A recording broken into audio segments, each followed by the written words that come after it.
ما طالبين حتى حاجه، طالبين حقنا.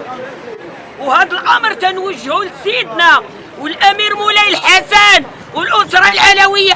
تحقرنا بزاف يا سيدنا، والله يخليك لينا. شوف من حالنا، راه قهرونا، راه ظلمونا، راه العيد وما عيدناش.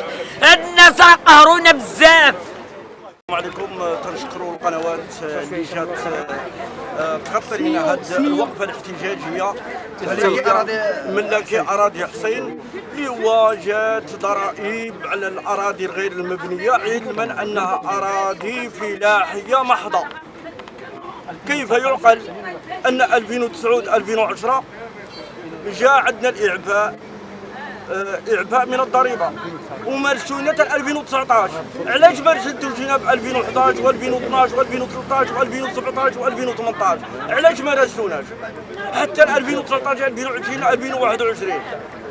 اذا ما كاينش مراسلات يرسلوا لنا ونجاوبوهم، علما ان القوات ديال المنطقه تيمنعوا من اعطاء وثائق تثبت بأن الأراضي فلاحية محضة.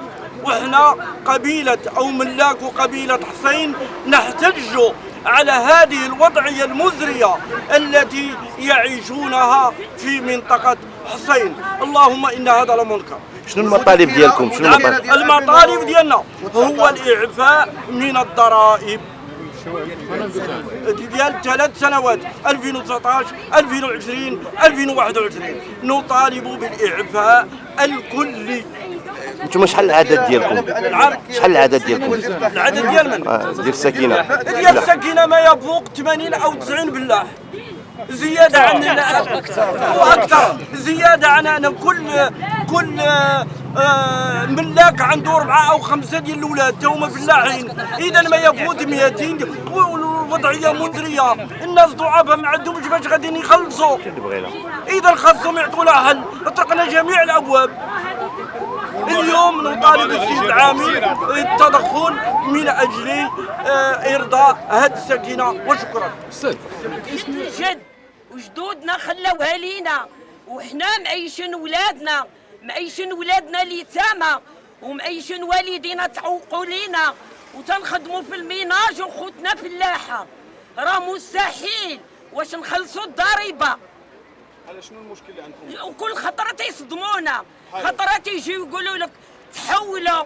واش حنا عرمالات غيعطيونا بقعة وولادنا وبناتنا يتشردوا للزنقة؟ وبعدا كاين تما في البادية راه تنخدموا تنجيبوا معضات الخبز وحمد الله وباغيين نعيشوا في بلادنا بسلام، وهما كل خطرة تيهدونا.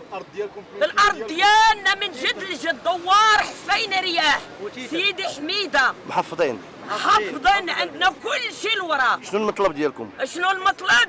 هاد الناس اللي تيديروا لينا هاد الشيء، حنا ما بغيناش هاد الشيء. بغينا نعيشوا سالما، حنا والشعب ديالنا ووليداتنا. حنا ما بغيناش شي حاجه ديال العنف. كتخلصوا الضريبه؟ كتخلصوا الضرائب؟ حنا واش ملكنا؟ اعفاء الضريبه. حنا حيت الارض ملك وفلاحه، ما يمكنش حنا نخلصوا. واش حنا فلاحه ونوضوا نخلصوا الضريبه؟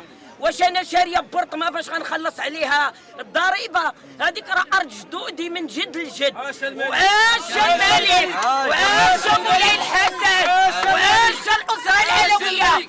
حنا تنبغيو ملكنا وتنحبوه. اي حاجه باغي يدير، اداره مرحبا، مدرسه مرحبا، سبيطار مرحبا.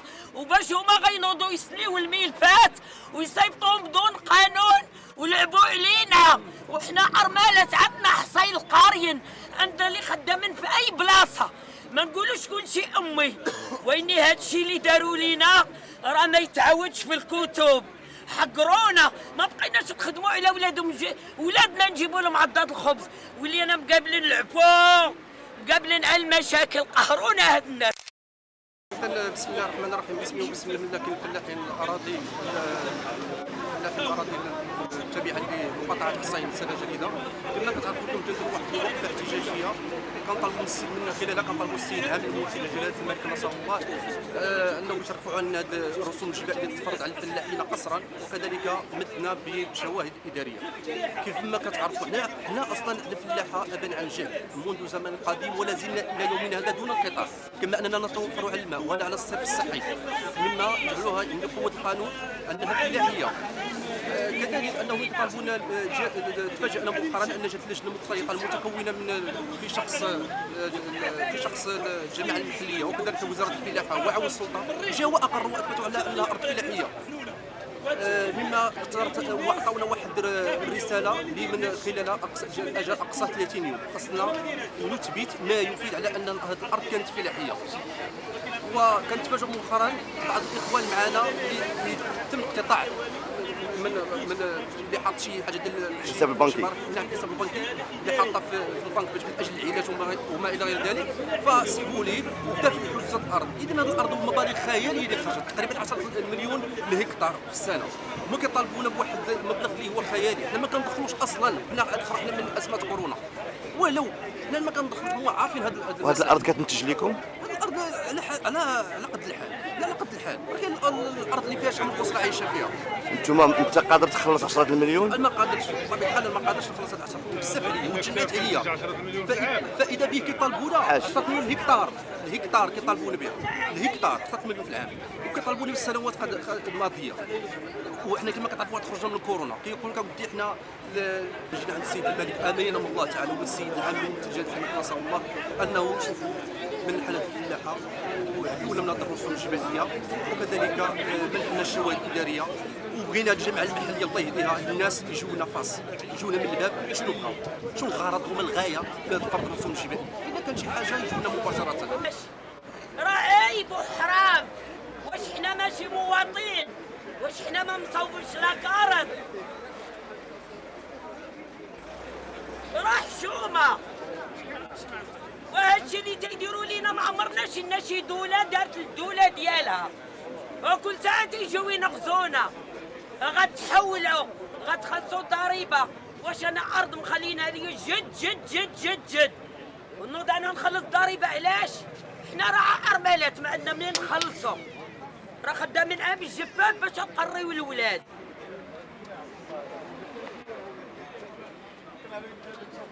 راه بزاف هادشي.